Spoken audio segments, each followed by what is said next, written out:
जय जगन्नाथ। तो आपण मानक केक खाइबा को भल लगे ना क्या सब भल लगे प्लीज कमेंट माध्यम जनइबे। तो घर तैयारी केक क्या सब भल लगे आ कौ मान सब करते कौन सब आप सब बनाती कौन बनाती सब प्लीज प्लीज कमेंट माध्यम कहे। तो मुझे आपण मानक मांडिया चूना पाचिला कदली नहीं आसी केक टे गोटे सुंदर हेल्दी केक। मांडिया तो आम बहुत उपकारी। तो हूँ देखले तो हूँ जार रे नहीं गली पाचिला कदली चीनी आलमंड अखरोट काजू क्षीर आ फ्लेवर पाई गुजराती दे देती बास ताकू पेस्ट बने देती सहित मांडिया चूना दे देती हूँ आमर बेकिंग सोडा खाइबा सोडा बास फुलवाई दे देती।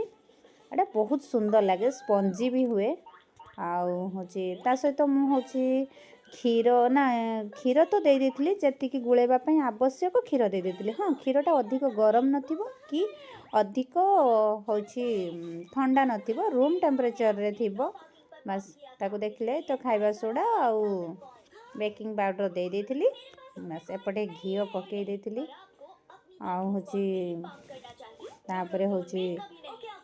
आपन जदि रिफाइन दवा को चाहूबे तो रिफाइन भी दे पारे। एपटे मुझे तेल दे देती आपको टिके सेट करने चूना देकी सेट करने एमती फास्ट ऑयल टिके देदेवे देदेकी हूँ चूना देकी सेट करदे ना केकटा आमर बहुत सुंदर भाव में बाहरी आसे और लगे ना बहुत सुंदर भाव में बाहरी आसे। तो एपटे देखिले मो बैटर सब रेडी हो जाता मुझे सेट कर देती भल से।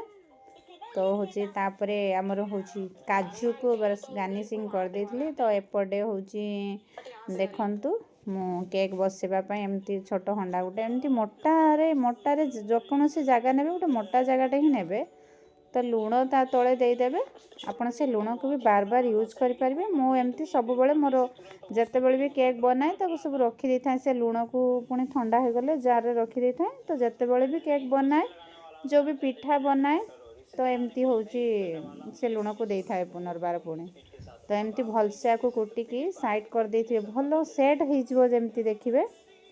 तो एपटे हूँ लुण देदेली देखिले ही तो कहूली लुण देवाई तो केक फ्रेमटा दे देती बस केक बसई देती। एपटे देखते के सुंदर भाव में गार्निशिंग करदेली एपटे स्टैंडटा देदेली